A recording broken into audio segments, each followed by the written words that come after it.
Pala. Kaya pala, lahat ng babaeng napapalapit sa akin, bigla na lang nawawala. O kaya, napapabalita rin na nakikipagtanan daw o lumilipat sa ibang baryo. Yaya, saan po nang gagaling yun? Ayun, papalabas ng gitang kotse. Tumabi ka na, dali. Oh my God! Bakit naman umaandar ng ganyan? Babanggain tayo. Yuhu! Mabuhay ang bago kasal!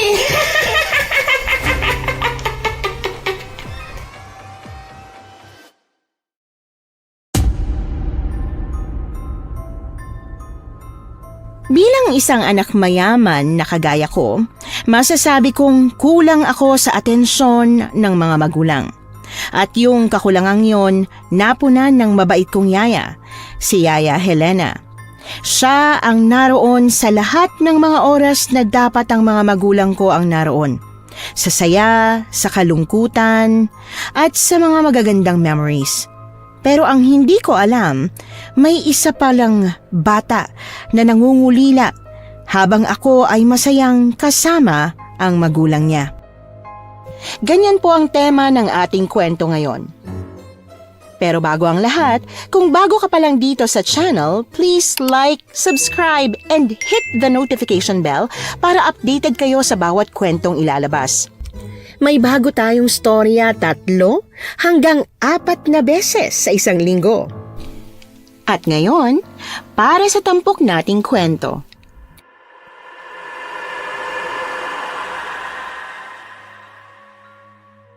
Magandang araw po, Miss Anne. Ako nga po pala si Anastasia o tawagin niyo na lang po ako sa pangalang Ana. Anak po ako ng isang kilalang negosyante na sa ngayon ay nakakulong na. At sa kwento ko pong ito, ibabahagi ko kung paano akong napadpad sa isang iniiwasang baryo at kung anong kakaibang kababalaghan ang naranasan ko roon kasama ang yaya ko at ang anak niya. Anastasia, i-impake mo lang lahat ng mga importante mong gamit. Kailangan na natin umalis. Bakit po? Saan po tayo pupunta? Kailangan nating magtago at baka madamay ka sa gulo. Oh my God! Si Dad po ba? Makinig ka sa akin, Ana. Ang daddy mo, dinampot na ng mga pulis sa opisina niya. At kung hindi pa tayo aalis ngayon, siguradong pati ikaw kukunin nila para imbestigahan. Pero si Mami po, nasan siya? Di ba dapat siya ang kasama ko? Tumakas na ang mami mo. Hindi ko alam kung nasaan na siya. What? Hindi magagawa ng mami ko yun. Oo, magagawa niya. Lalo na't may kabit siyang matagal nang naghihintay sa kanya. Yaya Helena, hindi po ganyan ang mami ko. Alam kong nasasaktan ka sa ngayon, Ana. Pero ito ang katotohanan, anak. Nahuli na ang lahat ng illegal na negosyo ng tatay mo. At kung hindi ka pasasama sa akin para magpakalayo-layo, pati ikaw idadamay ng mga pulis. Baka isipin nilang kasabot ka ng daddy mo na alam ko namang hindi. Anak, 18 ka na. Ana, pwede ka nang makulong. Ano po ba kasi negosyo ni Daddy? Di ba nasa office lang naman siya? Yun din ang akala ko, Ana. Ang akala ko, matino ang daddy mo. Pero ang totoo, may mga underground business siya na ang sabi, kasama ang droga at kung ano-ano pang illegal na bagay. Oh my God, paano nagawa ni Daddy yun? Kahit nalilito pa sa lahat ng mga nangyayari, wala akong nagawa kundi ang sumama kay Yaya Helena. Kung may nag-iisang tao na pinagkakatiwalaan ko ng husto, siya po yun. Simula pa lang kasi noong 10 years old ako, siya na ang nag-aalaga sa akin at hanggang ngayong 18 na ako, siya pa rin. Siya ang kasama ko sa lahat ng mga nangyari sa buhay ko, sa mga masasayaman o malulungkot. Kahit noong unang heartbreak ko ay naroon din siya. Kaya naman nang sabihin niyang kailangan naming umalis para magtago, hindi na ako nagdalawang isip pa. Sumama na ako sa kanya. Habang nasa loob kami ng bus papunta sa Capiz kung saan ang probinsya ni Yaya Helena, hindi ko naiwasang umiyak dahil sa nangyari bago kami umalis ng mansyon. Yaya, grabe si Mommy. Bakit ganun siya? Hindi ako makapaniwala na pinili niya yung lalaking yun kaysa sa akin na anak niya. Wala na tayong magagawa sa mami mo, Ana. Pero anak niya po ako, di ba? Oo, anak ka nga niya. At ang sabi mo po, hindi natitiis ng magulang ang anak. Pero bakit ganun si Mommy? Bakit natitiis niya ako? Ang totoo niyan, hindi ko rin talaga alam, Ana. Pasensya ka na. Pero kahit anong pilit kong intindihan ng mami mo, hindi ko talaga magawa. Hindi ko kailanman mauunawaan kung paano niya piniling iwan ka, lalo na ngayong kailangan mo siya. Pero Yaya, paano na po tayo ngayon? Kung nakulong na si Dad, sino magpapasahod sa inyo? Eh di wala na. Wala. Pero bakit mo pa ako sinama? At itatago mo pa ako. Paano kung mahanap nila tayo?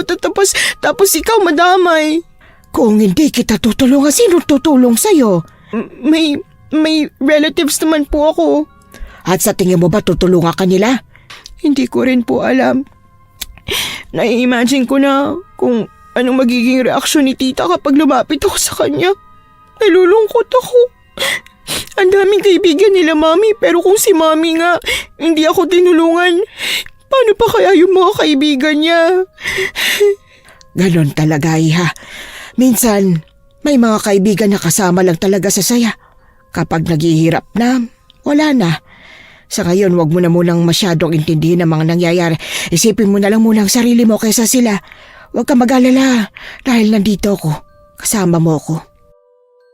Sobrang na-appreciate ko ang tulong ni Yaya Helena sa akin. Kahit sa totoo lang, nakakahiya talaga. Sanay ako na kami ang tumutulong sa kanya. At ngayong siya ang tumutulong, pakiramdam ko napaka-special ko. Katulad ng sabi niya, hindi ko na muna masyadong inisip ang mga problema ko. Nakatulog ako sa bus at nagising na lang nang alugin ako ni Yaya Helena. Pagbaba namin, sumakay kami ng isa pang jeep at 2 tricycle hanggang sa tuluyan kaming nakarating sa bahay nila. Wow! Ito po ba talaga ang bahay mo, Yaya? Oh, ito nga. Bakit napapawaw ka pa dyan? Wow! Kasi nagkasya kayo rito? Ang liit ng bahay mo. Nako, malaki pa nga ito kumpara sa bahay ng mga kapitbahay namin, no? May 3 kwarto pa yan sa loob. Ha? Talaga po? May kwarto? Parang kasing laki lang ng kwarto ko ang bahay niyo. Ikaw talaga, oh. Ganyan talaga dahil mahirap lang kami. At saka nga pala, wag mo na akong tatawagin Yaya simula ngayon, ha? Po, ano na pong tatawag ko sa'yo? Tawagin mo kung Tia Helena. At saka, hindi natin ipapaalam na yaya mo ko sa Maynila. Ang ipapakilala ko sa'yo, pamangkin ko. Pamangkin po? Pero bakit? Abay, syempre. Baka mamaya malaman nila na ikaw yan. Di ba nagtatago ka nga? Ay, kabayo! Biglang bumukas ang pinto. Wala pong maniniwala na kamag-anak natin yan. Tisay na tisay habang tayo kayo manggi ang balat. Ano ka ba, Gardo? May pinsan naman akong tisay, ano? Masyado ka sa lahi natin. Yaya Helena? Sino po ba siya? Siya. Anak ko nga pala, si Gardo. Gardo, si Anastasia. Pero tawagin mo na lang siyang Ana. Siya ang anak ng amo ko. Hello, Gardo. Nice to meet you. Ito pala yung batang iyakin na dahilan kung bakit hindi mo ko inuuwian dati. Shh! Gardo! Ano ka ba naman? Ana, pagpasensya mo ng anak ko, ha? Tayo na sa loob, Gardo. Kunin mo na yung mga gamit namin. Sige na, Unay. Ito na po. Teka lang nga. Bakit po ba nandito yung tisay na yan sa atin? Nagpapanggap pang pinsan ko. Ipapaliwanag ko sa'yo mamaya. Basta tulungan mo na muna kami rito. Kahit hanggang dito talaga, perwisyo. Anong sabi mo? Ay, wala siyang sinabi, Ana. Ano ka ba? Hayaan mo na siya. Ganyan lang talaga ang anak ko na yan, masungit. Kaya hindi nagkaka-girlfriend, eh. Imbis na sumagot pa, naiinis na kinuha ni Gardo ang mga bagahe namin ni Yaya Helena. Ramdam kong may matinding galit siya sa akin sa paraan kung paano niya ako tingnan. Pero imbis na mainis ako sa kanya, ewan ko ba, nakukyutan talaga ako sa kanya. Ang cute niyang mainis, ang sarap kurutin. Kung hindi lang siya anak ni Yaya Helena, talagang papatulan ko siya. Pagpasok namin sa loob ng bahay nila, bumungad kaagad ang amoy ng panggatong na kahoy. Pagkatapos ay naroon na agad ang sala. Makikita rin ang papuntang kusina at dalawang magkatapat na pinto. Maliit lang talaga ang bahay nila na medyo nakakapanibago dahil sanay ako sa maluwag na paligid. Isa pa, marami ring mga nakasabit na kung ano-ano. May nakita pa akong bawang sa bintana. Bagay na talagang nakapagtataka para sa akin. Halika na, pasok ka. Dito ang magiging kwarto mo ha. Nay! Teka lang, Nay. Bakit mo siya papapasukin sa kwarto ko? Doon ka na muna sa isang kwarto. Aalisin mo mga gamit doon. Pero Nay, napakaraming gamit doon na hindi mo pinapatapon. Saan ko naman ilalagay yung mga yun? Ay basta't gawa mo ng paraan. Sa ngayon, si Ana muna ang gagamit ng kwarto mo. Hindi nga po pwede. Kung gusto niya, doon na muna siya sa kwarto mo. Lilinisin ko na muna yung bakanting kwarto. Basta wag lang sa kwarto ko. Eh bakit ba? Ano ba tinatago mo sa kwarto mo, tayo mong doon siya? Di naman magtatagal si Ana eh. Kahit isang araw pa yan, basta hindi pwede. Teka nga, ano bang tinatago mo sa kwarto mo? Titingnan ko nga. Nay! Wala nga po, Nay! Wag po kayong papasok dyan! Ano yun? Bakit ang daming posters ng mga... Nay! Hindi po pwede! Diyos ko, Gardo. Alisin mo ang mga poster na yun sa dingding mo ha. Ana, sige na. Doon ka na lang muna sa kwarto ko. Ay naku, ang mga lalaki talaga. Nanay naman kasi. Normal lang naman yun sa mga lalaki. Normal naman yakis. Hindi. Nay! Hindi po manyakis. Idol ko yun.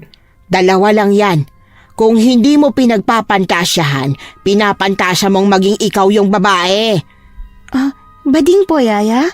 Oo, pero wag ka nang mayanak. Tatanggapin naman kita kahit bakla ka. Naku, hindi ako bakla. Ay sus, di manyakis ka kung ganon. Ay, naku, bahala na nga po kayo kung anong gusto nyong isipin. Ay teka, saan ka pupunta? Ayusin ko po yung bakanting kwarto. Yaya, nagalit po yata yung anak niyo. Ay, ayaw mo siyang magalit. Palagi namang galit yan. Pero bakla po ba talaga siya? Kasi ang dami niya pong posters ng mga babae sa kwarto niya. Ang sexy po. Hindi ko alam. Pero kung ano man siya, matatanggap ko pa rin naman siya. Sayang, gwapo pa naman po yung anak niyo para maging bakla. Gwapo ba yung para sa'yo? Naku, mukha ngang tukmol. Kamukhang kamukha ng tatay niya. Kaya tuloy kahit matagal na kaming hiwalay hanggang ngayon, nakikita ko pa rin ang siraulong yun. Ay, sa katauhan pa mismo ng anak ko. Grabe naman po kayo. Hindi niyo na po ba mahal si Gardo? Abay ano ka ba? Mahal na mahal ko yung anak ko, no? Minsan lang talaga hindi ko maiwasang mainis. Kasi kamukhang kamukha siya ng tatay niya eh. Kung maging bakla siya, mas mabuti. Para kahit papaano, hindi ko palagi naaalala yung tatay niya. Nanahimik na lang ako imbis na sagutin pa si Yaya Helena. Mukha kasing malalim ang galit niya sa tatay ni Gardo at ayokong ipaalala pa sa kanya kung ano man ang nararamdaman niya. Maliit lang ang kwarto ni Yaya Helena. Ang totoo, hindi nga kami kasya sa papag niya dahil pang isang tao lang naman yon. Kaya nagpresenta ako na sa lapag na lang matutulog. Naku, kaya mo bang humiga sa sahig? Malamok dyan. Yaya, kaya ko naman pong mag-adjust. Bahay mo po to. Ikaw dapat ang nakahiga sa papag. Bahay ko nga ito at komportable ako rito. Hindi ka kaya mo. Sigurado ako na mahihirapan ka. Trust me, kaya ko mag-adapt kahit na ano pang sitwasyon. Talaga lang ha. O siya sige, diyan ka na sa lapag. Pero kung di mo kaya, huwag kang mahiyang magsabi sa akin ha. Kayang-kaya ko po. Wag po kayong mag-alala. By the way, Yaya, napansin ko na maraming nakasabit na kung ano-ano dito sa bahay niyo. Katulad na lang ng bawang na yan sa bintana. Bakit po may ganyan? Yan ba? Proteksyon yan dito sa bahay namin. Protection? Mula saan? Sa mga masasamang nilalang. Bakit hindi pa rin lang ilagay mo dyan para mas protektado kayo? Sa tingin mo ba, pwedeng magmay-ari ng baril lahat ng tao tulad ng daddy mo? Ay, oo nga pala. Bakit hindi na lang kutsilyo? Mas epektibo pa yung bawang kaysa sa kutsilyo, Ana. Ay, maniwala ka sa akin. Naku, huwag ka nang tanong ng tanong at hindi mo maiintindihan na patakaran dito sa probinsya. Ang mabuti pa, magpahinga ka na muna, ha? Malayong naging biyahe natin eh. Huwag mo na munang intindihin yung mga nakasabit-sabit dito sa bahay namin. Sinang-ayunan ko na lang si Yaya Helena dahil sa totoo lang, pagod na nga talaga ako. Maraming nangyari sa nagdaang linggo, bagay na talagang nakakapagod. At dahil nga sa matinding pagod na nararamdaman ko, nakatulog kaagad ako kahit hindi komportable ang higaan ko sa sahig. Hindi pa sana ako magigising kung hindi ko lang naramdaman na parang may kumating parte ng hita ko. Kinamot ko yon at hindi na sana papansinin pero sunod-sunod ang pagkati hanggang sa ma-realize ko na hindi lang pala pangangati ang problema. May kumakagat pala talaga sa bahaging yon ng hita ko. Aray ko! Ang sakit! Aray! Bakit ang dami nangangagat? Marami talagang nangangagat dyan dahil maraming lamok. Oh my gosh! Ayun ka ba? Bakit ka nandito? Wala bang privacy dito? Bigla ka nalang pumapasok Bahay namin to kaya malaya akong pumasok sa kahit anong kwarto. Pinagigising ka na ni nanay para makasabay ka sa amin sa hapunan. Pwede bang kahit kumato ka na lang muna sa susunod? Di sige, susubukan ko. Bumaon ka na dyan, nagugutom na ako. Di papayag si nanay na maunang kumain eh. Gusto niya sabay-sabay. Ito na nga kakamutin ko na lang itong mga kinagat ng lamok. May Vicks si nanay dito sa aparador eh. Teka, hanapan kita. Anong Vicks? Yun ang ipahid mo sa mga kagat. Oh, eto. Pahid mo sa parteng may mga kagat ng lamok para mabilis gumaling. Bilisan mo sumunod ka na kaagad. Teka, paano ito gagamitin? Hindi ko alam. Imbis na sagutin ako, lumabas na siya kaagad at isinara ang pinto. Nakakainis tuloy dahil kailangan ko pang aralin kung paano ba inilalagay itong Vicks na sinasabi niya. Nahirapan pa akong buksan dahil akala ko pinipihit, inaangat lang pala. Kaagad na nanood ang menthol na amoy ng Vicks sa ilong ko at ang sarap sa pakiramdam amuyin. Kaya ang ginawa ko, kumuha ako ng marami at ipinahid sa mga kagat ng lamok. Noong una nararamdaman ko ang lamig na medyo nagpapawala ng kati pero hindi sapat para maalis yung pangangati kaya mas dinamihan ko pa. At nang masatisfy na ako, saka lang ako lumabas para magtungo sa sala kung saan kasalukuyang naghahain si Yaya Helena. Ano pong ulam, Yaya? Paksiw na galonggong. Masarap ito. Halika. What? Anong paksiw na galunggong? Ay nako, di ka pa nga pala nag-uulam nito. Basta, malalaman mo rin ang lasa. Sige na, maupo ka na para makakain na. Yan po ba yung naaamoy ko? Amoy malansa? Di naman amoy malansa. Mabango nga eh. Maasim ang amoy, Yaya. Arte? Gardo, ano ka ba? Hindi kasi siya nag-uulam ng ganito sa kanila dahil ayaw ng mami niya. Kaya hindi pa natitikman ni Ana. Hindi kasi kumakain ng fish si Mommy Pero ako kumakain ako. Kaya minsan nagpapaluto ako kay Yaya ng fish dish. Fish dish? Gardo, ikaw talaga Hayaan mo na nga yan si Gardo, Ana. Kumain ka na. Etong plato mo. Ipagsasandok na kita. Naku, it's okay po. Ako na pong bahala magsandok. Marunong naman po ako niyan. Sige, ikaw nang bahala. Teka, ano yung naaamoy ko? Vicks ba yon? Opo, ginamit ko po yung Vicks na pinahiram sa akin ni Gardo. Sobrang dami ko po kasing kagat ng lamok Pero bakit parang ang tapang-tapang naman yata ng amoy? Naku, sakit sa mata. Gaano ba karaming nilagay mo? Pinahid ko po, tulad ng sabi ni Gardo. Pinahid? Paanong pahid ang ginawa mo? Pahid po, parang lotion. Ano ka mo? Mabutit hindi ka naanghangan. Hindi naman po. Masarap nga po sa pakiramdam Teka lang po. Ang kati ng mata ko. Teka! Nagugas ka na ba ng kamay? Huwag mo hawakan ang mga mata mo! Aray! Ouch! Aray ko! Ang sakit! Ay, tanga! Naku naman! Ana! Alam mo maangang pinahid mo pa sa mata mo! Aray! Hindi ko naman po alam, Yaya. Aw, aw, aw, aw, anong gagawin ko? Ayaw matanggal. Oo, huwag mo nang kuskusin ulit gamit ang kamay mo. Hindi madadagdagan ng hapdi niyan. Anong gagawin ko? Halika nga, tara dun sa banyo at maghilamos ka. Sa sobrang hapdi ng mga mata ko, hindi na ako nagreklamo. Nagpasama na ako kay Gardo papunta sa banyo. Pagdating doon, hinugasan niya ang mga kamay ko ng may sabon. Pagkatapos, ako na ang pinaghilamos niya sa mukha. Mas lalong humahapdi kapag nababasa ng tubig eh. Wala tayong magagawa, tiisin mo yan. Kailangan maalis yung Vicks sa mata mo para mawala yung hapdi. Mahapdi talaga. No, tama na nga yan. Oh, ito, punasan ko ng tuwalya. Lumapit ka sa akin. Bilisan mo, sobrang anghang. Ito na nga. Oh. Yan. Ano, nakakadilat ka na ba? Sige nga, subukan mo nga.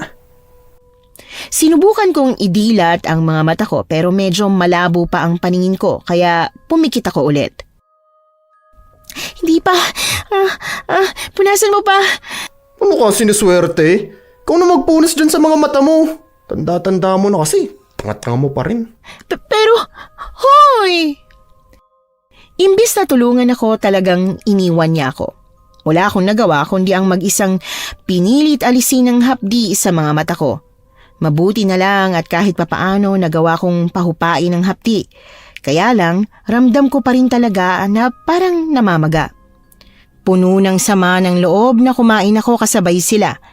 Mabuti na lang at masarap ang paksiw na isda, kaya hindi ako nagreklamo. Pagkatapos kumain, nagpaalam akong lumabas ng bahay para magpahangin. Hindi pa nga sana ko papayagan ni Yaya Helena pero nagpumilit ako. Tahimik akong naupo sa bangko o na nasa tabi ng puno ng mangga. Gusto ko nga sanang umiyak. Pero dahil yata sa dami ng nailuha ko kanina, wala nang luha na lumabas pa. Psst! Sino yan? Psst!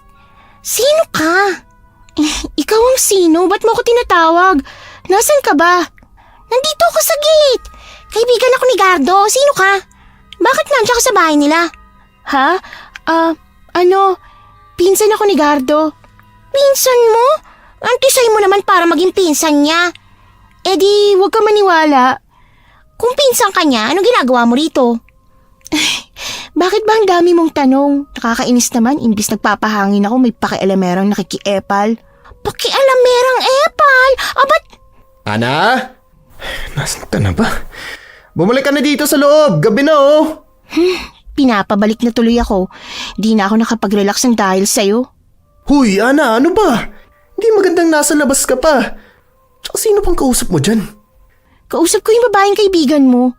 Teka, nasa na yun? Ha? Wala naman akong kaibigan na babae. Baka mamaya multo na pala yung kausap mo ah. Ano? Multo? Oh my God! May multo bang nangaaway? Kung hindi multo, di sinong kausap mo? Wala naman eh. Malamang na tumakbo na siya paalis. Nainis kasi ako sa kanya dahil pakialamera. Halika na nga. Lagyan lang ng Vicks yung mga mata mo kung ano-ano na agad yung nakikita mo. Hindi talaga ako namamalikmata, no? May kausap talaga ako kanina. Kulot ang buhok niya, tapos may pagkamaitim ang balat, tsaka may malaking nunal sa noo. Si Hilda? Di, pero sigurado tulog na yun ngayong gabi. Maaga pinapapasok ng nanay niya yun eh. Malay mo, lumabas lang kasi gusto niya. Basta tara na nga. Bukas tatanungin ko na lang siya kung nagkausap nga ba talaga kayo. Nagtatakang nilingon ko ang gate kahit na naglalakad na ako pabalik sa loob ng bahay ni Gardo. Sigurado talaga ako sa nakita at nakausap ko.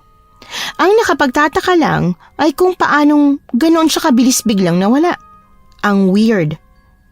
Nang dahil yata sa haba ng tulog ko noong hapon, wala na akong naitulog kinagabihan. Nahirapan akong matulog kahit na may katol na para sa lamok. Doon ko lang din na-realize na hindi pala talaga komportable ang sahig, lalo na at matigas. Napakahirap matulog. At nang tuluyan na akong nilamon ng antok, saka pa biglang may nagbukas ng bintana kasunod ng pagputak ng manok. Uy, gising na, prinsesa. 5 minutes pa. 5 minutes, hindi uso yung ganyan dito sa amin. Bumangon ka ng maaga, marami pa tayong kailangan gawin. Ano pa kasing gagawin? Kakatulog ko lang eh. Ha? Anong kakatulog mo lang? Maaga ka nga natulog kagabi. Nahirapan akong makatulog kaya please, hayaan mo na akong matulog ulit. Hoy, huwag mo namang abusuin yung ginagawa ni nanay para sa'yo.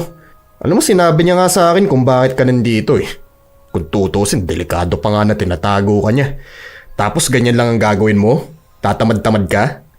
Sige na nga, mabangon na. Ano ba kasing kailangan kong gawin? Marami. Papasok ako sa eskwelahan kaya kailangan mong maglinis dito.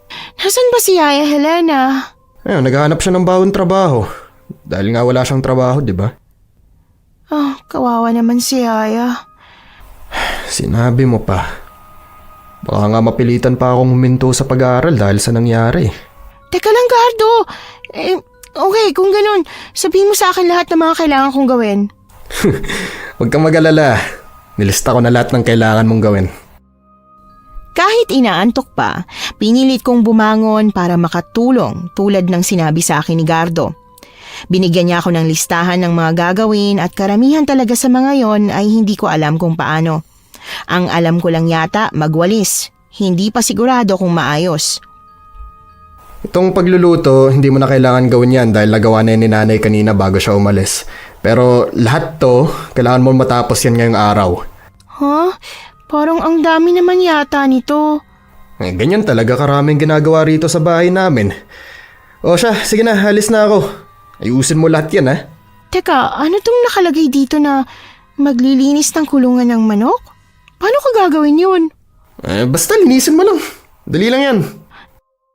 Napakamot na lang ako ng ulo habang iniisip kung paano ko magagawa ang lahat ng mga nakalista sa papel na ibinigay sa akin ni Gardo. Napakarami nito at isang araw lang? Talaga bang ginagawa nila ito araw-araw? Imbis na pag-isipan pa kung paano gagawin, kumilos na lang ako. Sa loob ng bahay, nagwalis ako tulad ng nakalagay sa listahan. Maliban sa kwarto ni Gardo, lahat winalisan ko. Hindi ko sigurado kung malinis na ba yon, pero pwede na siguro. Kinuha ko rin yung labahan ni Yaya Helena at Gardo para malabhan na. Hindi ako marunong maglaba ng malalaking damit pero marunong naman akong maglaba ng underwear kaya sa tingin ko pareho lang naman siguro yon. Paglabas ng bahay, winalis ko na muna yung mga tuyong dahon sa harap ng bahay nila. Ilang kapitbahay ang dumaan sa harap ng gate at nagtanong kung sino ako. Medyo nakakahiya na nga eh, pero wala akong magawa kundi sagutin sila dahil ayoko namang isipin nila na bastos ako. At habang abala ko sa pagsusumikap na maglaba, hindi ko inaasahan na may bubulabog na naman sa akin. Psst! Tisay! Naglalaba ka ba? Ano ginagawa mo? Nag-aaksaya ka lang ng sabong panlaba eh. Bakit ba nangingialam ka? Tsaka, multo ka ba? Bigla-bigla ka na lang sumusulpot. Hindi ako multo, no? Sadyang hindi lang ako nakita ni Gardo kagabi kasi umalis na ako. Bakit ka biglang umalis kung magkaibigan pala kayo ni Gardo? Siguro ex-girlfriend ka niya, no? Stalker ka ba? Hindi, no. Hindi ako stalker. At hindi ko siya ex-boyfriend, excuse me. Ayoko lang talaga magpakita sa kanya kagabi. Di kung ganon. Huwag mo na ako storbohin dahil marami pa akong gagawin. Kailangan mo ba ng tulong? Tutulungan na kita. Hindi na kailangan, no. Kayang-kaya ko na to. Kaya mo, talaga ha? Di ka nga marunong magkusot. Ha? Paano ba? Papasukin mo na muna kaya ako para matulungan kita kung paano. Ha? Ayoko nga. Hindi naman kita kilala, no, para papasukin sa bahay nila. Hindi ko naman sigurado kung talagang kaibigan ka ni Gardo. Baka sinasabi mo lang yon, pero magnanakaw ka pala. Ako? Ha? Mukhang magnanakaw? Grabe ka naman sa akin. Naninigurado lang. Umalis ka na nga. Storbo ka sa paglalaba ko eh. Hindi na sumagot pa yung babaeng intrimidida. Kaya nagpatuloy na lang ako sa paglalaba. Pero nang iangat ko ang susunod na lalabahan ko, halos lumuwa ang mga mata ko nang makitang brief ang hawak ko. Halos mapatalon ako sa gulat. Bakit may kasamang brief itong pinapalabas sa akin? Hindi ba siya dapat ang maglaban ito? Anastasia! Ano ginagawa mo? Ay, kabayo! Oh my God! Yaya Helena! Kinulat niyo naman po ako. Ano ginagawa mo? Bakit naglalaba ka dyan at hawak mo pa ang brief ni Gardo? Hindi ko nga po alam kung bakit may brief dito eh. Pinalaba lang po sa akin ni Gardo ang mga to. Pinalaba sa'yo? Talaga? Opo. Ang sabi niya po kasi sa akin, kailangan ko raw gawin to dahil walang gagawa. Pumasok daw po siya sa school at ikaw naman naghahanap ka ng trabaho. Lintik talaga tong batang to. Akin na yan.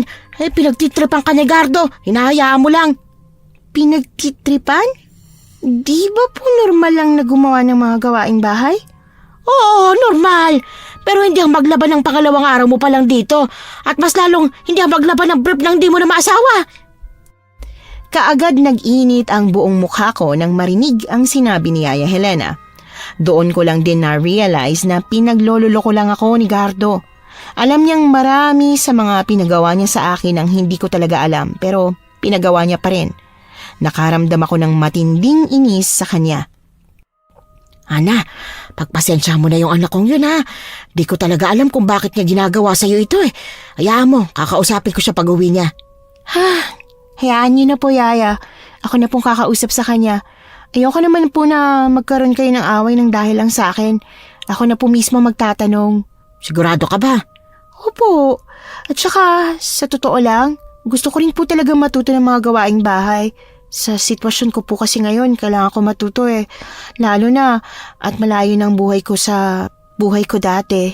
Ana, pasensya ka na ha, sa mga nangyayari sa buhay mo. Di naman natin alam na mangyayari ito. Hindi po kayo dapat na humingi ng pasensya, Yaya. Basta po, tulungan niyo po ako matuto ha. Abay syempre. Naku Ana, napakabait mo talagang bata. Mabuti na lang talaga, di ka nagmana sa mga magulang mo. Kanino pa po ba ako magmamana? Syempre sa nag-alaga sa akin. Ikaw talagang bata ka. Halika na nga, ipagluluto kita ng merienda. Ha? Ano po merienda? Pwede po ba turon? Bananak yun lang ang pwede dahil wala akong wrapper. Sige po. Kahit anong merienda basta puluto nyo. Teka, bakit ang daming alikabok dito? Nasa gitna pa talaga ng daan. Po? Naku, akala ko tamang pagkakawalis ko. Naipon pala yung alikabok sa gitna. Diyos ko, like ka pa ng grade 1 pero hindi bale. Magagawa natin yan ng paraan. Magkakaroon ka rin ng kaalaman pagdating sa gawaing bahay. Kahit papaano ay gumaan ang pakiramdam ko dahil kay Yaya Helena. Ilang beses ko siyang pinakiusapan na wag nang pagagalitan si Gardo dahil ako na mismo ang kakausap sa anak niya. Iniisip ko rin kasi kung anong mararamdaman ni Gardo kung sakaling mapagalitan siya. Baka isipin din niyang kinakampihan ako ni Yaya Helena na sariling nanay niya. Ang sabi ni Yaya, 5:00 daw ng hapon ang uwi ni Gardo. Kaya inabangan ko siya sa labas ng bahay habang nagwawalis ng mga tuyong dahon. Hanggang sa tuluyan na nga siyang nakauwi. Oh, ang dami pang dahon dito. Yan ka lang ba nagsimula magwalis? Oo, ngayon lang ako nagwalis. Bakit? May problema ka ba? Sungit mo ah. Magawa mo ba ang lahat ng nilista kong gawin mo? Pasensya ka na pero hindi ko nagawa ang lahat. Ano? Teka, pero bakit? Di ba kabilin-bilinan ko na bago ako umuwi, dapat tapos mo na lahat? Dahil pinigilan ako ni Yaya Helena. Alam mo, hindi ko alam na isip bata ka pala para mang-trip na lang bigla. Mang trip? Mukha ba akong nantitrip? Oo, nang-trip ka. Hindi nga lang mga damit mong pinalaba mo sa akin pati brief. Walang yaka. Mabuti na lang napigilan ako ni Yaya Helena. Di ko naman sinasadya na masama yun sa labahin mo eh. At saka ang sabi sa akin ni Yaya, hindi raw pwede maglaba ako ng damit mo. Hindi naman kita asawa para ipaglaba ka. Ay, nanay talaga oh. Balak niya yatang magpaalipin pa rin sa'yo kahit hindi na ikaw yung nagpapasweldo sa kanya eh. hindi ko gagawing alipin si Yaya Helena at handa akong matuto ng gawaing bahay, pero sana naman wag mo kong pahirapan ng husto dahil lang alam mong hindi ako sanay sa ganitong buhay. Siguro totoo talaga yung sinabi ni Yaya na bakla ka kasi nantitrip ka ng babae. Ano? Hoy, hindi ako bakla, no? Bakla. Ha, sige, I dare you. Isa pang sabi mo ng bakla. Bakla! Bakla pala. Halos tumalon ang puso ko nang bigla na lang niya akong hinatak palapit sa kanya. Nanlalaki ang mga mata ko nang magdikit ang tungki ng mga ilong namin. Muntik na niya akong halikan. At hindi kaagad ako nakagalaw, lalo na nang magkatitigan kaming dalawa. Kung hindi lang pumutak ang isang manok na alaga nila, hindi ko pa siya maitutulak palayo. Ano ba? Ano? Kinabahan ka ba? Nag-expect ka na halikan kita, no? Hoy, isusumbong kita kay Yaya Helena. Di sumbong mo. Patunay lang yan sa ating dalawa na ikaw ang isip bata. Ewan ko sa'yo, baliw. Oh, bakit hindi mo na ako tinatawag na bakla, ha? Ano, natakot ka, no? Tse, diyan ka na nga. Imbis na makipagtalo pa sa kanya, dire-diretso akong pumasok sa loob ng bahay. Nanlalamig ang buong katawan ko sa sobrang kaba. Hindi ako makapaniwala na gagawin niya yon sa akin. Nakakainis siya. Napakaisip bata. Talagang sa dinami-dami ng pwede niyang sabihin o gawin, ang takutin pa talaga ako na hahalikan. Hindi naman niya tinuloy. Tinawag pa ako ni Yaya Helena pagpasok ko sa bahay pero hindi ko na siya pinakinggan. Dire-diretso lang ako sa kwarto at humiga sa papag kung saan nagtakip ako ng mukha gamit ang unan. Gusto kong magwala sa sobrang inis. Talagang nakakainis siya. Gardo! Ano na naman bang ginawa mo kaya, Ana? At nagkagano na naman siya. Wala naman, Nay. Nag-iinarte lang yung ampon mo. Hindi yung basta-basta nag-iinarte. Kilala ko si Ana. Hindi siya ganong klaseng bata. Ay, oo nga pala, mas kilala nyo nga po pala yan si Ana kaysa sa akin, no? Kasi mas pinalaki mo siya kaysa sarili nyong anak. Hanggang ngayon ba? Yan pa rin ang ipinuputok ng butsi mo. Gardo, iniwan naman kita. Para sa'yo rin, hindi ba? Ay, kung hindi ako nagtrabaho sa Maynila, nakapag-aral ka ba? Makakapag-aral ako kahit nandito ka, ma. At saka, matatanggap ko pa sana kung dinadalaw mo ako rito tuwing bakasyon eh. Pero hindi. Saka mo nga lang ako dinadalaw kapag gusto mo lang eh. Eto, sa loob ng 8 taong nagtatrabaho ka sa kanila, di ba wala pang 10 beses kang umuwi? Gardo, ano ka ba? Ipinikit ko ng mariin ang mga mata ko at pilit na tinakpan ang mga tenga para hindi ko sana marinig pa ang pagtatalo nilang dalawa. Pero kahit anong pilit ko, naririnig ko pa rin talaga. Ramdam ko yung bigat ng pangungulila ni Gardo kay Yaya Helena. Napakasakit. Habang ako lumaking kasama si Yaya Helena sa lahat ng masasaya at malulungkot na pangyayari ng buhay ko, may isang tao palang naghihintay sa pag-uwi niya. At nakokonsensya ko. Pakiramdam ko, ninakaw ko ang mga oras na dapat ay para kay Gardo. Hindi ko alam kung paano ako nakatulog noong gabing yon. Basta nagising na lang ako na umaga na at naaamoy ko na ang mabangong amoy ng ginigisang bawang. Kaagad akong bumangon at nagsimulang magligpit ng higaan. Nakalimutan ko pang bumaba sa papag kaya malamang na sa sahig na tulog si Yaya Helena. Magandang umaga po, Yaya Helena. Oh, gising ka na pala. Ang aga mong nagising ngayon na. Opo. Maaga rin po kasi ako nakatulog kagabi, di ba po? Siya nga po pala. Saan po kayo natulog kagabi? Sa sahig. Nakita ko kasi na masarap ng tulog mo kaya hindi na kita ginising. Pero malamok po doon, Yaya. Ayos lang, ano ka ba? Sanay na ako sa sahig. Tsaka nagsindi ako ng katol kaya walang lamok. Yaya, iniisip ko po kasi, ano po kaya kung bumalik na lang ako sa Maynila at subukang kumontak sa mga pulis? Kasi alam ko naman po na wala akong maling ginawa Hindi naman po siguro nila ako ikukulong. Pero kanino ka titira? Sino makakasama mo ron? Kakausapin ko po si tita. Baka naman po mapakiusapan. Nako, wala akong tiwala sa tita mong yon. Itinulak ka nga nun sa swimming pool di ba? Nung 12 anyos ka lang. Dahil may nasabi ka hindi maganda. Nako, Hana, wag muna. Makikibalita ako sa Maynila sa susunod na linggo. At kapag nakita ko na may pagbabago, sasamahan kita. Naku, Yaya, wag na po. Nakakaya na po masyado. Ay sus, bakit ka naman mahihiya? Oh, dahil ba kay Gardo? Nako, hayaan mo siya. Masyado lang madrama yung batang yon. Sa tingin ko po kasi hindi naman siya nagdadrama.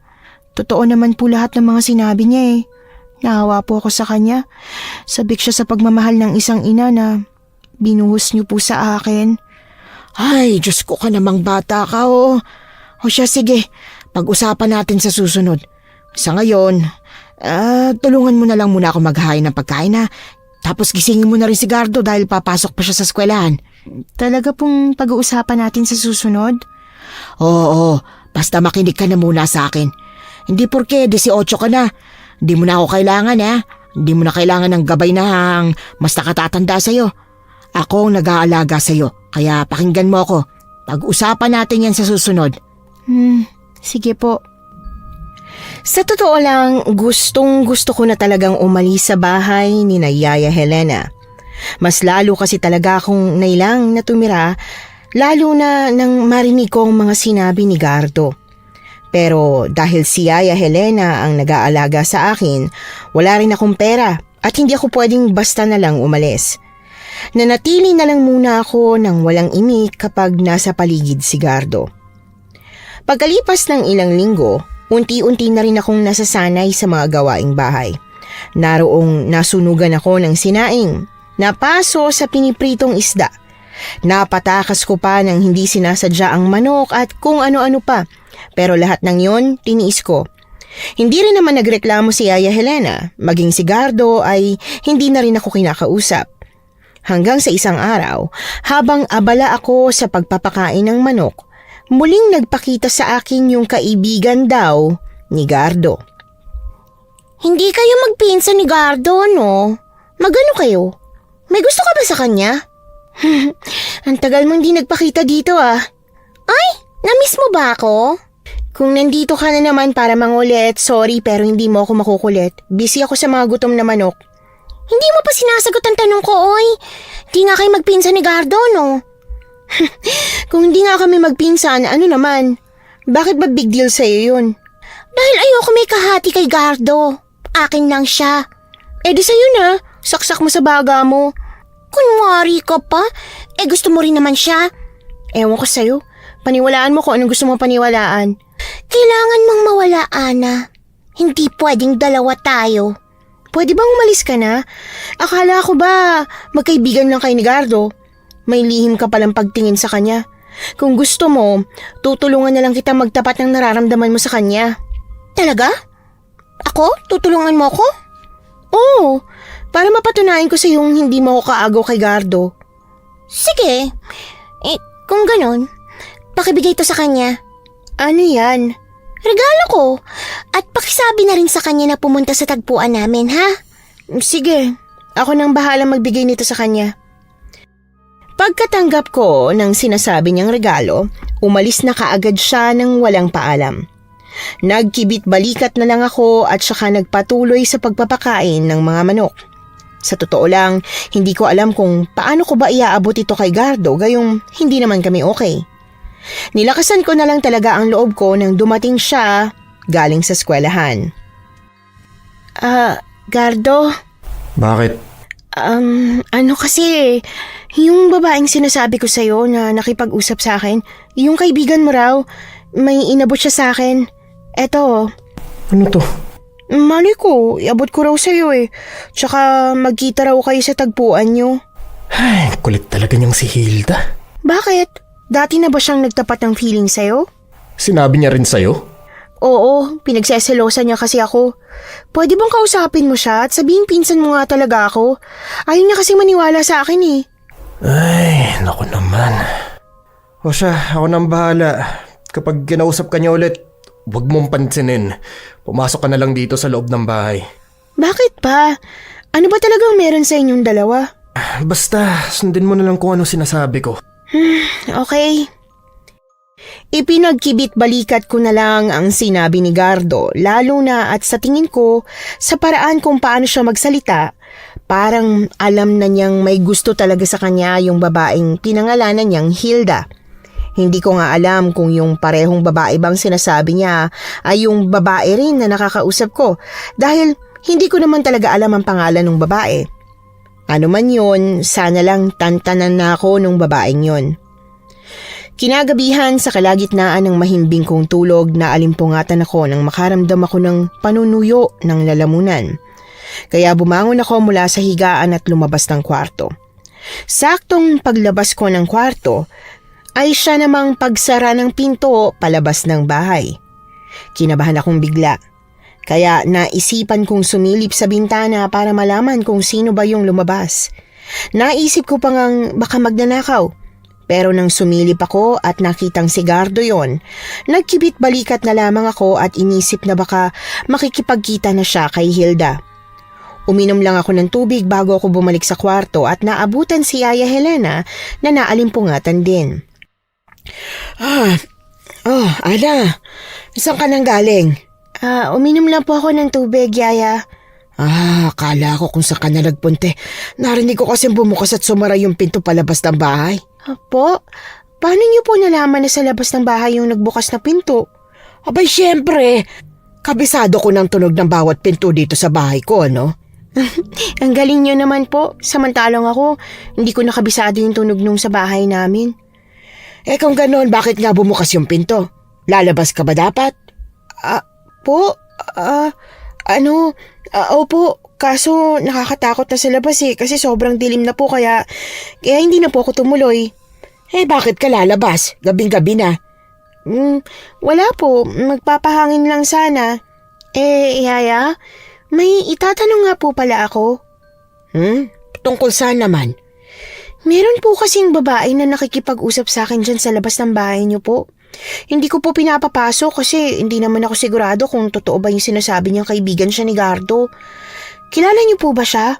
Ang sabi ni Gardo, Hilda raw po yung pangalan niya. Hilda ba ka mo? Nako, huwag mo talagang papapasukin yun. Tama lang yung ginawa mo. Sabi ko na nga ba ang weirdo niya kasi talaga. Pero bakit nga po pala? Ano pong meron sa kanya? Nako, ang balita ko dati sa nanay ko.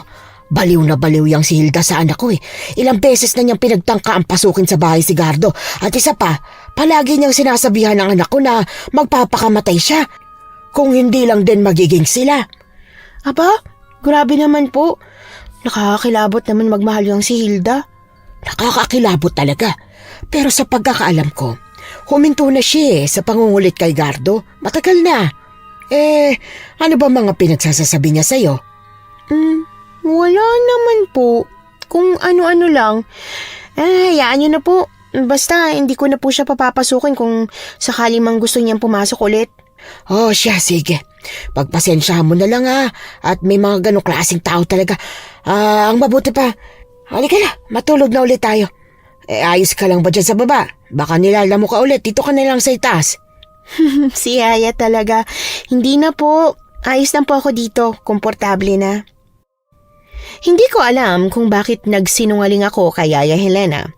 Basta nang malaman ko na obsessed pala si Hilda kay Gardo, nakaramdam agad ako ng matinding konsensya na sinabihan ko si Hilda na tutulungan ko siya kay Gardo. Dapat nagtanong pala muna ako. Paano kung may gawin siyang masama? Kung ano-anong pumasok sa isip ko. Hindi agad ako nakabalik sa tulog hanggat hindi ko pa naririnig na bumukasara ulit ang pinto sa labas ng bahay.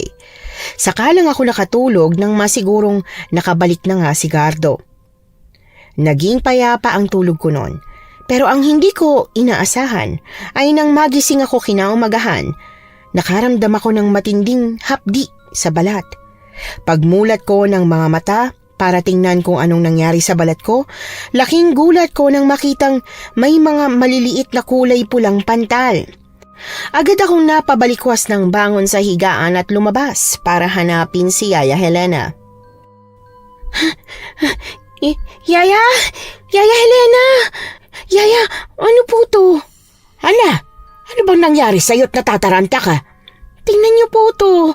Ang dami ko pong mga ganito sa balat ko. Ang dami-dami pong pula-pula at saka ang hapdi. Ay nako, nagkaroon ka yata ng allergy dito sa probinsya. Hindi pa naman sanay ang balat mo sa ganitong lugar. Po? Pero ilang linggo na po ako dito kaya paano nangyari ngayon na ako nagkaroon ng allergy? Siyempre, di naman agad-agad tumatalab ang allergy, ano? Hayaan mo, at ipipitas kita ng dahon ng bayabas. Ipaligo mo mamaya para maalis ka agad yan. Ano naman po magagawa ng dahon ng bayabas? Di po ba mas maganda kung bumili na lang ako ng gamot? Malayo ang bilihan ng gamot dito, sa bayan pa. Liblib kasi ang baryong ito eh. Mas makakabuti kung dahon na lang muna ng bayabas. Antibiotic din naman yun. Tsaka ginagamit talaga namin yung sa sugat o sa mga pangangati ng balat. Okay, ganun po ba? No, sige po, kung yan po ang dapat gawin eh. Ang mabuti pa, sa papag ka na lang muna matulog mamayang gabi at ako na muna sa sahig. Pasensya ka na at hindi ko pa napapaayos yung bakanting kwarto. Ang dami nga kasi talagang mga gamit na hindi mahanapan ng pwedeng paglagyan eh. Ayos lang po, Yaya. Ako nga po nahihiya sa inyo eh. Nako, eto na naman tayo. O siya, huwag ka na muna kumain itong almusal na itlog at baka mas lalong dumami ang pamumulan ng balat mo. Mas mabuti kung mag-ulam ka na lang muna ng toyo. Toyo? Pero di ba condiments po yun? Pwede bang gawing ulam yun? Nako, baka sa susunod request mo na sa akin yon para ulamin. Subukan mo muna, sigurado ako magugustuhan mo. Talagang masarap nga ang toyo sa kanin. Hindi ko inaasahan na masarap palang yun lang ang ulam. Unang beses ko kasing ulamin ng toyo. Pagkatapos namin kumain ng almusal, si Gardo na ang kumuha ng dahon ng bayabas sa kapitbahay.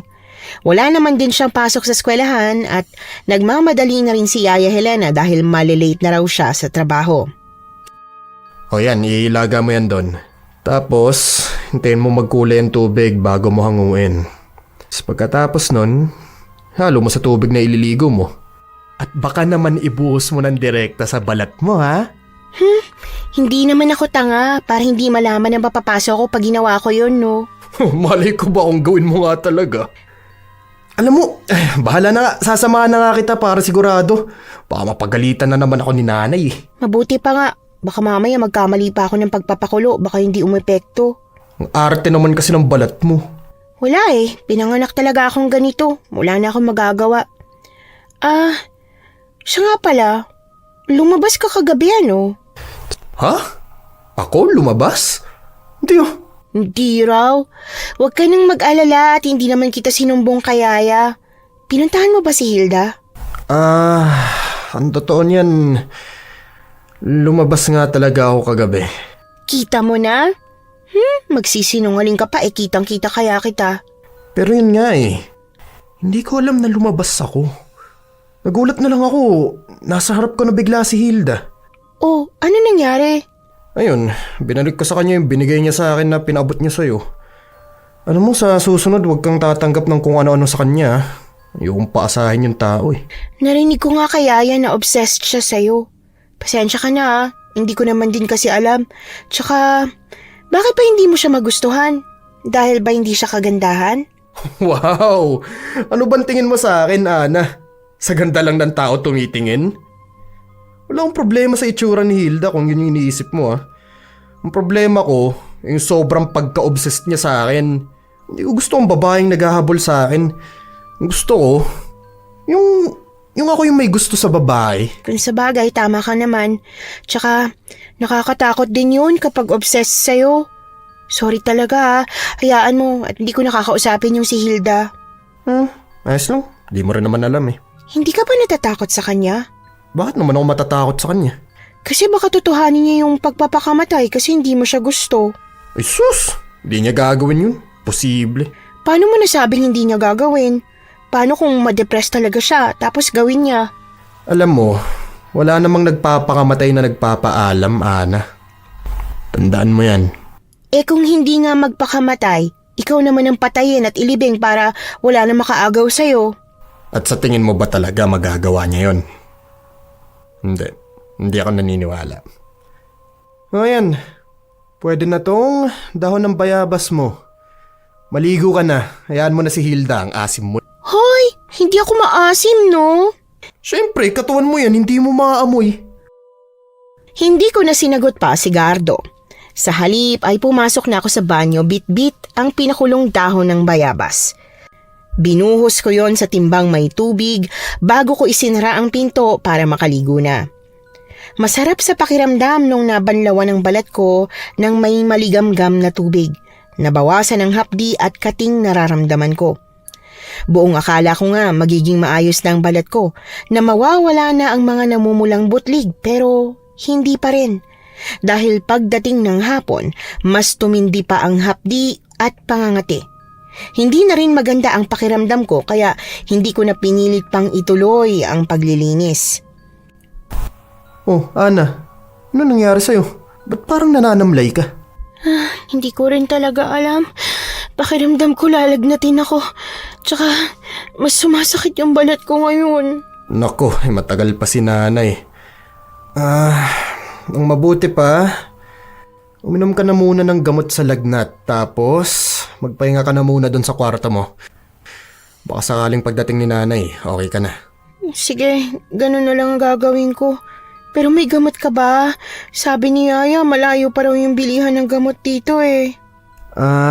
Bumili ng isang banig na gamot sa lagnat si Mama. Dahil daw, kung magkaroon kami ng lagnat, at least meron kami dito. Sige na, bibigyan na lang kita ng gamot. Doon ko napatunayan na kahit papaano, mabait din naman pala si Gardo. Ipinagluto niya pa nga ako ng lugaw bago ko pinainom ng gamot. Inasahan kong maayos na ang pakiramdam ko pagkagising ko, pero nagulat ako nang pagising ko ay nanginginig ang aking buong katawan. Pagkapa ko sa braso ko, mas lumala ang mga butlig na nasa balat ko. Kahit nahihirapan, bumangon ako mula sa papag at lumabas ng kwarto. Pero walang tao, kahit si Gardo ay wala ron. At dahil sa tindi ng hilong nararamdaman ko, naupo na lang ako sa upuan para maghintay sa kanila. Nagising na lang ako nang maramdaman kong may tumatapik na sa pisngi ko. Ana! Ay Diyos ko, inaapoy siya ng lagnat, Gardo. At napakarami na rin niyang pantal sa katawan. Hindi ba nagbanlaw na siya ng pinakulong dahon ng bayabas? Opo, Nay. Sumunod naman po ako sa mga bilin ninyo. Mga pong hindi na po ata talaga yan bastang allergy. Kung isugod na po kaya natin sa ospital. Malayo ang ospital dito sa atin. Ang pwede natin gawin ngayon, tawasin siya. Marunong po ba kayo nun? Kung dalhin na lang po kaya natin siya kay Lola. Ano ka ba? Marunong ako magtawas at may konting kaalaman din naman ako sa panggagamot, ano? Yaya, nilalamig po ako.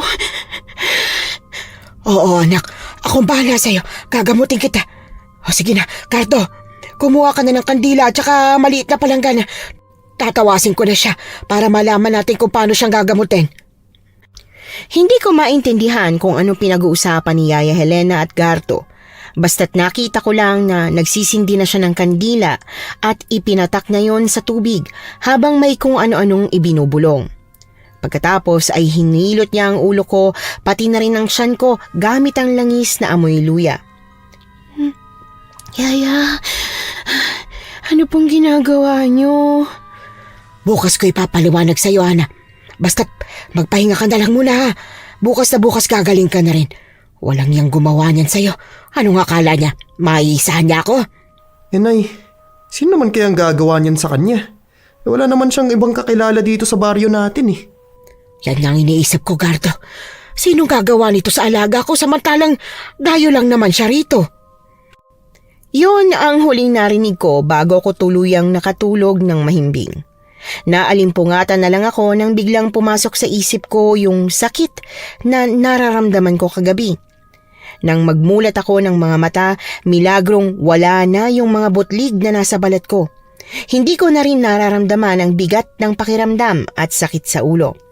Saktong pagbangon ko ng higaan, bumukas naman ang pinto at pumasok si Yaya Helena na may dalang isang mangkok ng lugaw at tubig sa baso. Ay, gising ka na pala. Gigisingin pa lang sana kita eh. Kumusta na pakiramdam mo? Ayos na po ako, Yaya. Ano po bang nangyari? Hindi po ako ganito kung magkasakit eh. kumain ka na muna. Para kahit papano naman magkaroon ng laman ng tiyan mo. Kagabi ka pa hindi kumakain dahil dire-diretso ang tulog mo. Pero gusto ko pong masagot ang tanong ko, Yaya. Tsaka, naalala ko, may sinabi ka kagabi na itatawas niyo po ako, na may nagalit po sa akin. Ano po yun? Ay, siya sige. Di naman kita mapipigilang magtanong. Ang nangyari kasi sa'yo, nausog ka ng may galit sa'yo. Pero hindi basta-bastang taong nakausog sa'yo. May lahi siyang aswang, pati mangkukulam, kaya matindi ang nangyari sa'yo. Kung hindi ko naagapan kagabi, malamang na wala ka na ngayon. Po? Yaya, wag naman po kayo manakot to. Totoo po ba talaga yung mga aswang at mangkukulam? Kung hindi totoo, mararanasan mo ba yung matinding sakit kagabi? Kakaibang sakit na naramdaman mo, di ba?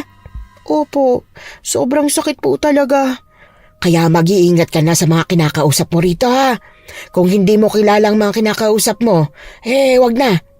Iisa lang naman po nakakausap ko po dito bukod sa inyo.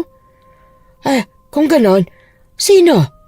Si Hilda po, yung may gusto kay Gardo. Diyos ko, sinasabi ko na nga pang si Raul talagang babae yun Pero sigurado po ba kayo na siya po yung may gawa nun sa akin? Kung hindi siya, sino? Pero, hindi ka naman niya masasaktan kung hindi ka niya nahawakan. Pagsabi ka nga ng totoo, Ana, ha? Nahawakan ka ba niya? Hindi ko po alam, Yaya. Basta nung isang araw, nagpaabot siya sa akin ng regalo para kay Gardo. Pagkatapos nung gabing yun, nakita ko po si Gardo na lumabas ng bahay. Ha? Ibig mo sabihin, nagsinungaling ka sa akin? Sorry po, Yaya. Hindi ko naman po kasi alam na ganito mangyayari. Tsaka, sinoli po ni Gardo yung regalong binigay ni Hilda. Yun na nga yun. Kaya siguro ikaw ang pinuntirya dahil nasaktan siyang nabasted na naman siya ng anak ko. Ay, ang babaeng yun. May sa aswang naman kukulam pala siya. Yaya, wag po muna tayo manghusga. Sigurado ako, Ana. Siguradong siya ang may gawa nito sa'yo. Ano pong gagawin natin kung ganun? Sige, ako nang bahala. Basta sa ngayon, isuot mo muna itong hiningi kong anting-anting kay nanay. Mapoprotektahan ka nito mula sa binabalak ni Hilda. Sa totoo lang, nalilito pa rin talaga ako sa mga nangyayari. Hindi ako agad naniwala tungkol sa sinasabi ni Yaya Helena na aswang na mangkukulam si Hilda. Pero kahit na ganoon, nirespeto ko pa rin naman siya. Sumunod ako sa payo niyang manatili na lang muna sa bahay at huwag na huwag huhubarin ang anting-anting na ipinasuot niya sa akin.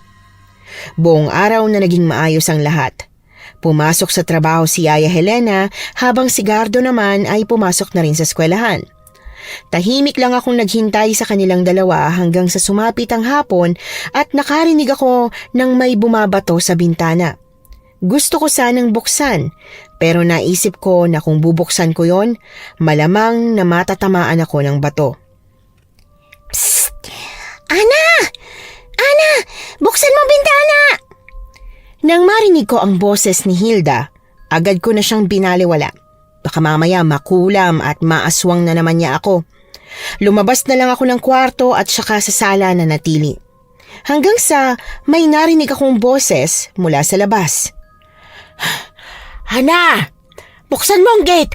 Dalian mo! Buksan mo! Si Yaya yun ano nangyayari at bakit hindi na lang siya pumasok?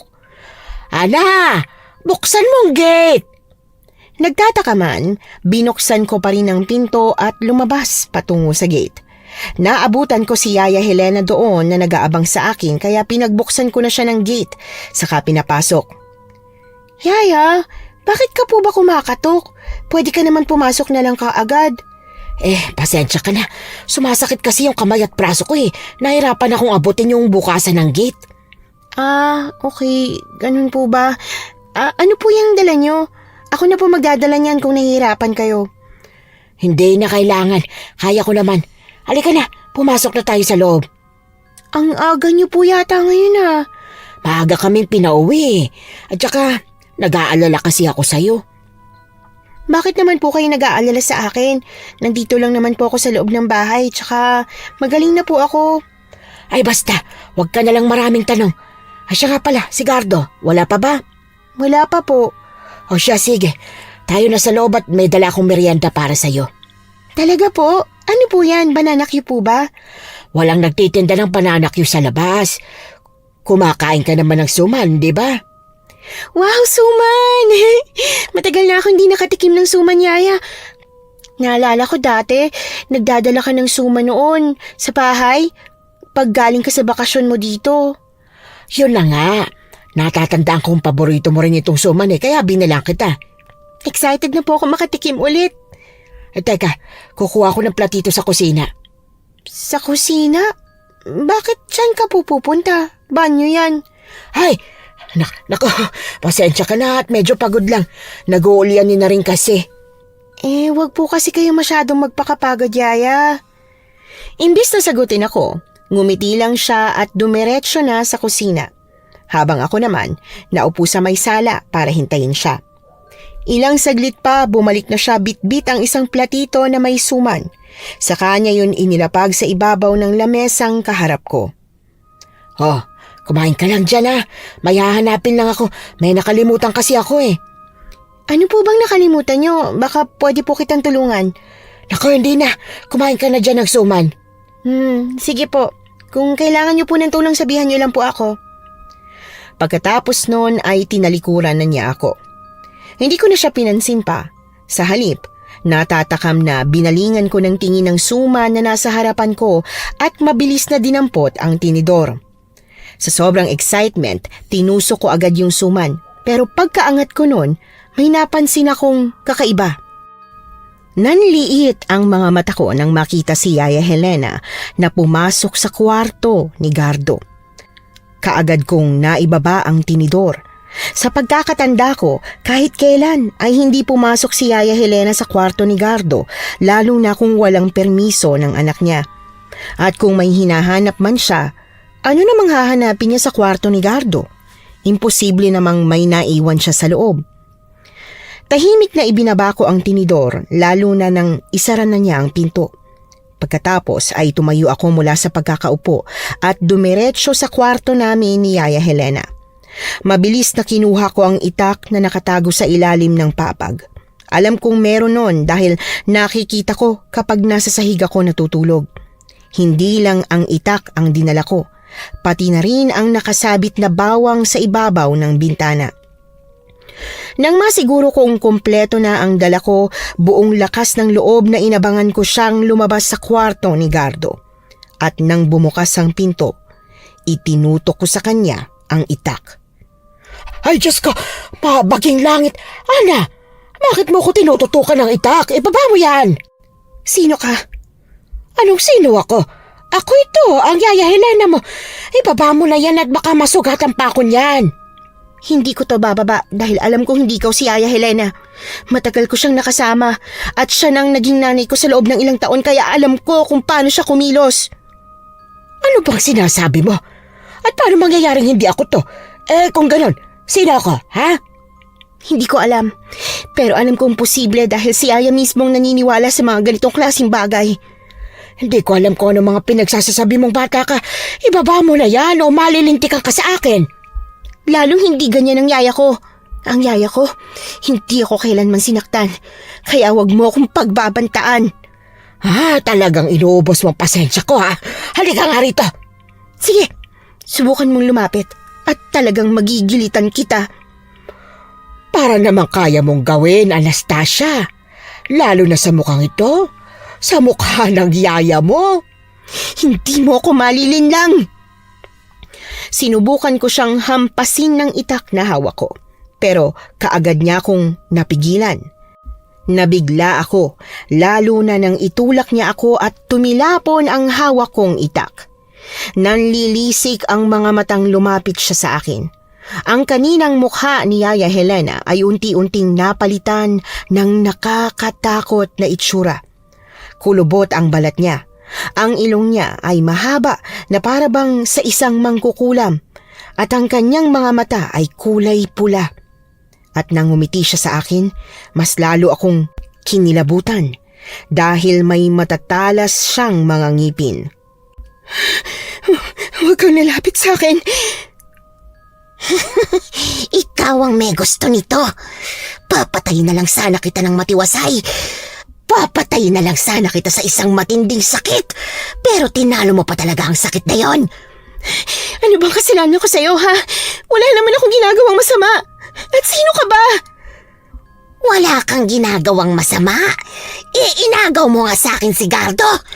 Ang sabi niya sa akin, hindi niya ako kailanman magugustuhan dahil may ibang babae na siyang gusto. Hilda? Ikaw yan? Oo, ako nga. Hindi ko naman na kailangan magpanggap ngayon dahil hindi ka na makakapagsumbong. Kung mapatay mo nga ako ngayon, alam naman ni Yaya Helena na ikaw ang gumawa nito sa akin eh. At kung alam nga niya, mapapatay niya ba ako? Hindi. Dahil walang tangang maniniwala sa isang taong bihira lang naman umuwi rito. Alam mo, kahit patayin mo man ako, hindi ka naman talaga magugustuhan ni Gardo. Alam mo kung bakit, ha? Dahil ang sama ng ugali mo. Hindi niya talaga ako magugustuhan hanggat may magagandang babaeng katulad mo. Kakainin kita at kukunin ko ang ganda mo, Ana. At wala ka nang magagawa. Pikit matang hinarang ko na lang ang mga kamay ko sa mukha ko nang sumugod siya sa akin. Nang nakalmot niya ang mga braso ko, napahiyaw ako sa matinding sakit. Pero kagaya ko, tila nasaktan din siya. Kaya agad akong nagdilat ng mga mata. Nakita kong umuusok ang mga kamay niyang ginamit niya para kalmutin ako. Napaisip ako bigla at naalala ang bawang na nasa bulsa ko. Kahit nasasaktan dahil sa hapdi ng pagkakakalmot niya sa akin, nagawa kong kunin ang bawang. Idinikit ko yon sa mukha niya na kaagad umusok. Napahiyaw siya sa sakit, pero hindi siya nagpadaig. Sinampal niya ako kaya nabitiwan ko ang bawang. Napaiyak na lang ako sa sobrang sakit ng pagkakasampal niya. Sigaw ako ng sigaw. Sinusubukan kong humingi ng tulong habang siya ay may pilit na hinahanap sa akin. Alisin mo yung buwisit na nasa leeg mo! Alisin mo yan! Tulong! Tulungan niyo po ako! Saklolo! Huwag kang malikot! Aalisin ko yung buwisit na anting-anting na yan! Ito palang kinatatakutan mo? Ito ba? Nang matuklasan ko kung ano yung hinahanap niya at pilit na pinaalis, kaagad kong kinuha yon sa liig ko at itinutok sa mukha niya. Tila nasilaw siya sa takot at mabilis na lumayo mula sa akin. Nagmamadaling bumangon ako at lumapit sa kanya para idikit pa ang anting-anting, pero para siyang takot na takot doon. Sa takot niya, napasigaw siya ng malakas. Binuksan ang bintana at mabilis na tumalon palabas. Nang hihinang napaupo ako ulit. Umiyak ako ng umiyak. Akala ko talaga katapusan ko na. Akala ko talaga mamamatay na ako. Akala ko mamamatay akong kinakain ng isang baliw na aswang. Habang iyak ako ng iyak, biglang bumukas ang pinto at pumasok ang hinihingal at mukhang tarantang-taranta na si Gardo. Ana? Ano nangyari? Narinig kitang humihingi ng tulong ah. Si Hilda, aswang siya, Gardo, at gusto niya akong patayin. Ano? Kasalanan ko to. Gusto niya akong patayin dahil sa'yo. Gardo, bakit ba galit na galit siya sa akin? Wala naman tayong relasyon. Kasalanan ko to. Ay, hindi ko sana sinabi yun sa kanya. Tanga-tanga ko! Ano? Bakit? Ano bang sinabi mo sa kanya? Sinabi kong may gusto ko sa'yo, Ana. Kaya siguro ganun na lang ang galit niya sa'yo dahil akala niya ikaw ang kaagaw niya. Baliw ka pala eh. Bakit mo sinabi yun? Hindi ko naman kasi alam na aswang siya eh. Hindi ko alam na aabot sa gantong Kaya pala, lahat ng babaeng napapalapit sa akin, bigla na lang nawawala. O kaya, O napapabalita rin na nakikipagtanan daw o lumilipat sa ibang baryo. Ano? Hindi ba kayo nagtataka? Hindi.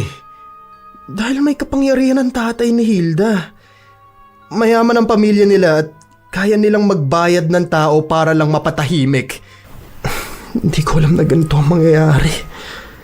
Pasensya, sorry. Hindi ko talaga alam. Ano bang nakita sa'yo ni Hilda? Diyos ko.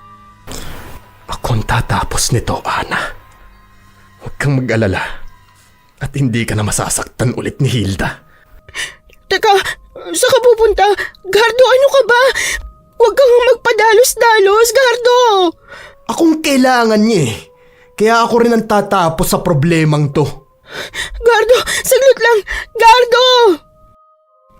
Sinubukan kong habulin si Gardo sa labas. Pero huli na dahil ang bilis niyang tumakbo habang ako naman ay nahihirapan pang maglakad dahil sa sakit ng katawan. Nataranta ko lalo pa at alam kong hindi basta-basta si Hilda. Natatakot din ako sa magiging reaksyon ni Yaya Helena. Unti-unti nang dumidilim at ilang saglit pa dumating na nga si Yaya. Nakangiti pa siyang pumasok ng gate pero nang makita niya ako, agad na dumantay ang kaba sa kanyang mga mata. Ana, ano nangyari? Yaya, si Gardo po umalis. Pinuntahan niya po si Hilda. Pinuntahan niya? Pero bakit? At saka, bakit ang dami mo mga sugat sa katawan? Yun na nga po. Nagpanggap po si Hilda na ikaw kaya nakapasok po siya dito sa bahay natin. Niloko niya po ako, Yaya. Mabuti na lang po at nakatunog ako na nagpapanggap lang siya kaya nakalaban po ako. Pero nakatakas po siya, Yaya. Kaya ngayon, sinundan siya ni Gardo. Diyos ko, ang batang yun talaga, oo. Ano pang nasa isip niya at sumugod siya ron ng mag-isa? Yaya, kailangan po natin siyang sundan at tulungan. Susunda ko siya. Dito ka lang. Hindi po, Yaya. Sasama po ako. Hindi po ako papayag na hindi ako kasama. Eh kung ganun, pumasok tayo sa loob ng bahay at kumuha ng pwede nating ipanlaban sa kanya. Bilisan mo! Nagmamadali kaming naghanda. Kumuha si Yaya Helena ng maraming bawang at asin, saka nagbitbit ng buntot pagi na ipinahawak niya sa akin. Pero bago yon, sinabi ko na muna kay Yaya Helena na pumasok si Hilda sa kwarto ni Gardo kaya hindi kami agad umalis. Pumasok na muna kami sa loob ng kwarto ni Gardo. Naghalughog si Yaya Helena sa loob hanggang sa may nakita siyang itim na rosas sa ilalim ng unan. Yaya, ano po yan? Hindi ako sigurado kung ano ito. Pero dadalhin natin para makasiguro. Sige po, tara na po, Yaya. Kailangan na natin puntahan si Gardo, baka kung napano na po siya. Alam ko na hindi siya sasaktan ni Hilda dahil mahal na mahal niya ang anak ko. Pagkatapos noon ay nagmamadali na kaming umalis ng bahay. Sa halos 1 buwan kong pananatili sa bahay ni Yaya Helena, doon lang din ako nakalabas. Walang halos tao sa baryo. Ang mga bahay ay halos abandonado. Nang tanungin ko si Yaya Helena kung bakit, hindi niya rin daw alam. Matagal siyang hindi tumira sa baryong ito at tanging si Gardo na lang din ang nandito dahil hinihintay siya nito. Hindi ko alam kung saan kami pupunta. Basta't lakad lang kami ng lakad hanggang sa makarating kami sa harap ng isa sa pinakamalaking bahay sa baryong ito. Yaya, kaninong bahay po ito? Kila Hilda. Sigurado akong pumunta dito si Gardo. Papapasukin po kaya tayo dyan? Kailangan nila tayong papasukin dahil kailangan kukunin ang anak ko. Lumapit si Yaya sa doorbell na nasa gilid ng malaking gate. Malaking mansyon yon na medyo luma na. Kaya sa totoo lang, hindi nakakamangha, kundi nakakatakot. Ilang beses nag-doorbell si Yaya Helena pero walang nagbubukas hanggang sa ang lahat ng mga ilaw ay nagpatay-sindi kasunod ng tunog ng makina ng kotse. Yaya, saan po nang gagaling yun? Ayun, papalabas ng gate ang kotse. Tumabi ka na, dali! Oh my God! Bakit naman umaandar ng ganyan? Babanggain tayo! Yuhu! Mabuhay ang bagong kasal! Pagtakbo namin palayo sa gate, laking gulat namin nang marinig ang boses ni Hilda na nasa loob ng kotse. At hindi lang siya ang naroon, pati si Gardo ay nakasakay, pero ang nakapagtataka roon, wala siyang reaksyon. Binangga ni Hilda ang gate na mabilis lang ding nagiba dahil sa sobrang luma na. Kasunod nun ay ang pagharurot nito palayo. Hilda! Ibalik mo ang anak ko! Ibalik mo siya! Yaya, bakit po ganun ang reaksyon ni Gardo? Ang sabi niya sa akin, papatayin niya si Hilda. Kaya paano ganun ang itsura niya? Paano hindi siya kumikibo? Mukhang nagayuman na ni Hilda si Gardo. Pero hindi naman mahalaga yun sa kanya, Nana. Kailangan nating sundan ng kotse. Yaya, hindi po natin yun masusundan. Pero sa tingin ko po, may magagawa tayo para bumalik si Gardo. Kung ganun, ano magagawa natin? Pagkasabi ko nun kay Yaya Helena, para bang may kung ano siyang naalala. Imbis na habulin ang kotseng sinasakyan ni Gardo, hinila niya ako pabalik sa bahay. Nang makabalik na kami, nagsindi siya ng apoy sa isang lata. Yaya, ano pong gagawin natin dyan? Susunugin natin ang ginamit niyang kasangkapan para gayumahin ang anak ko. Ano po yun? Teka, yung rosas? Oo, yung rosas na iniwan niya sa kwarto ni Gardo ang ginamit niyang panggayuma sa anak ko. Naalala ko noon na may isang manggagayuma ang ganitong klaseng panggagayuma rin ang ginamit. Kaya lang hindi ako sigurado kung paano nangyari. Bakit po, Yaya? Dahil kung ito yung ginamit niya, dapat na naroon siya kapag dumating na ang target niya. Hindi gagana yung gayuma kung wala rin yung target. Baka naman po, nagpanggap lang siya. Yan lang hindi ako sigurado. Pero para makasiguro tayo, mas mabuting sunugin na lang talaga natin ito at maghintay. Sana makauwi si Gardo.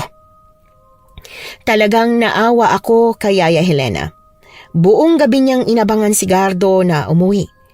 Sinubukan ko man siyang samahan sa paghihintay, hindi ko nagawa dahil bigla na lang din akong nakatulog noong gabing yon. Nagising na lang ako umaga na habang umiiyak si Yaya Helena. Kaya napabalikwas ako ng bangon mula sa pagkakahiga sa upuang kahoy at saka diretsyong lumapit sa kanya. Yaya, bakit ka po umiiyak? Si Gardo, Ana. Hindi pa siya umuwi. Ang anak ko, Diyos ko. Yaya, baka naman po pauwi na siya, diba? Maghintay lang po tayo sa kanya. Huwag po muna kayo mawalan ng pag-asa, Yaya. Ana, hindi ko alam kung ano mangyayari sa akin kapag nawala ang anak ko. Hindi ko alam kung kakayanin ko ba. Yaya, huwag po kayong ganyan. Buhay po si Gardo. Pero, paano kung hindi? Paano kung wala na siya? Hindi pa ako nakakabawi sa mga panahong wala ako sa tabi niya pagkatapos ganito. Ana, 8 taong kong iniwan ang anak ko. Binabalikan ko lang siya kapag nakakaipon na ako ng husto. Kasi noon, ang akala ko kapag marami akong pera maiuwi sa kanya magiging masaya siya. Akala ko kapag may dala akong maraming laruan, damit, o kung ano-anong material na bagay, akala ko yun ang tunay na kaginhawaan. Pero hindi. Nang marinig kong nasasaktan ang anak ko, doon ko napagtanto na ang tunay pa ng kaligayahan na yung nandito ako sa tabi niya. Ang dami kong nakaligtaan. Ang dami, Ana. Ang daming masasaya at malulungkot na araw na wala ako sa tabi niya. At pinagsisisihan ko yon. Yaya, kung hindi niyo po piniling umalis at magtrabaho, hindi niyo po mapapalaki ng maayos si Gardo. Kayo na nga po nagsabi, di ba? Ginawa niyo po yun para sa kanya. Pero ang kapalit ng pag-alis ko ay yung mga oras na dapat magkasama kaming dalawa. Nay, huwag na po kayong umiyak. Nandito na po ako. Gardo! Anak! Diyos ko! Nay, buhay po ako. Maraming salamat sa Diyos. Akala ko wala ka na. Akala ko nakuha ka na talaga ng aswang na mangkukulam na yon. Nay, hindi po mangyayari yun. Dahil matalino po ako kaysa sa aswang na kagaya niya. Gardo, ano ba talagang nangyari? Nagayuma ka ba talaga niya? Hindi. Hindi tumalab pero nagpanggap ako. Nautakan ko siya. At yun ang ikinamatay niya. Nanay Helena, alam ko pong matagal nang may kababalaghan ng baryo nating to pero hindi pa rin ako umalis. Hindi po ako umaalis dahil dito po ang mga masasayang araw na magkasama tayo eh. Pero nay, yung magkasama na po tayo ulit. At ngayon palagi na tayong magkasama.